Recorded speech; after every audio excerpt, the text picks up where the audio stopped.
Hey everybody, Earl here, Dr. Earl I should say. I'm out here by the Market Street area. Not actually the Market Street, more like the hotel or section of Market Street out here near the Woodlands Mall here in Magnolia, Texas. It's my day off tomorrow, and it was my day off today, so I'm going to take advantage of it since I haven't been much bike riding as much. I've been listening to a couple of interviews, a lot of podcasts, a lot of stuff on YouTube, on YouTube, I should say, and on other internet podcast shows regarding the current state of Kiss, whose album Creatures of the Night I've reviewed on my channel here. It's easy to find. As you know, Kiss are still around, they're still performing, but there's one little problem. Instead of Paul Stanley, Gene Simmons, Ace Frehley, and Peter Criss, it's Gene Simmons, Paul Stanley, Tommy Thayer, and Eric Singer. And what is really odd and confusing is that they're wearing Peter and Ace's makeup. To the diehards out there, this is like a blasphemous move. I mean, how dare Thayer, who was a guitarist for Black and Blue, an 80s hair metal band, and Eric Singer, who played with Kiss before, during the non-makeup era between 92 and 95, put on Peter Criss's makeup. Well, actually, he put on Peter Criss's makeup before to finish off the 97 farewell tour when Peter Criss decided he had enough over contract disputes. Gotta love those difficulties, don't you? Especially when it comes to money and such. Shortly after a while, Ace Frehley had to be let go, I guess, because of alcoholic issues, which he had previous times before.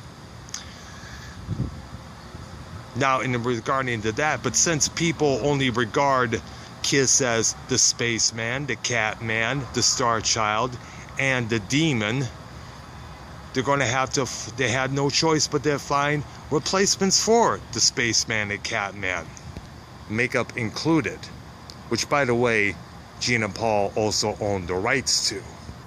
So why are they doing this? Well, simple. When people think of Kiss, they think of the four individuals that I mentioned: the Demon, the Star Child, Catman, and the Spaceman.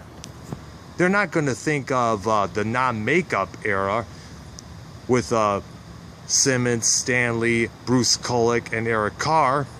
And they're certainly not going to go think of the 1982 lineup with Star Child, Demon, Ankh Warrior, played by Vinnie Vincent, and the Foxman, played by, of course, the late Eric Carr.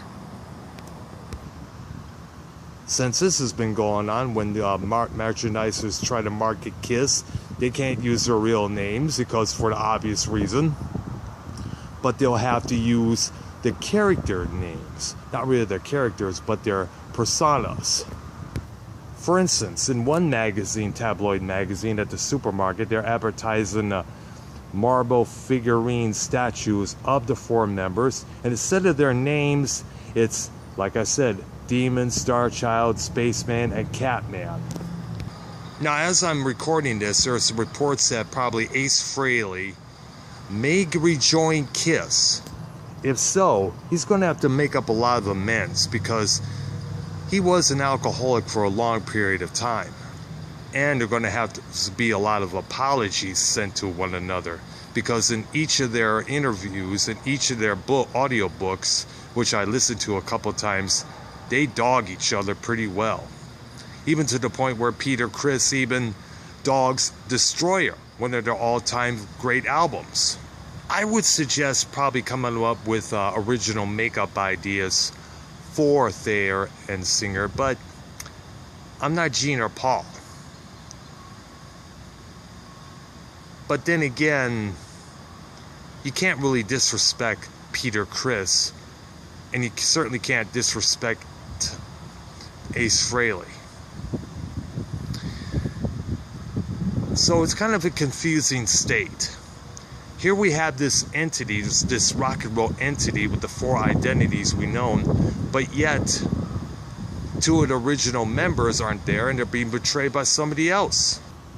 Bottom line is, KISS is a money-making entity. And it's not going to stop anytime soon. We've had t-shirts, album reissues, plush dolls, pins, little figures, statue figurines this about this high or such or bigger. Even a KISS coffin at one point, which came out during the 97 farewell tour. Kind of like Star Wars. It ain't gonna stop. By the way, I was listening, I was at the mall earlier today and I had music from The Elder playing on this phone here, which I'm recording. And it's a pretty good album, by the way, I should say. It could be a lot more heavy on some of the tunes, and the storyline could be a lot more dramatic, other than just a boy being trained to fight off an evil force. You can also add the battle to it. How about the throwdown between Mr. Blackwell, the villain, and the boy in question? I'm Dr. Earl. Subscribe to my channel. Thank you. I'm out.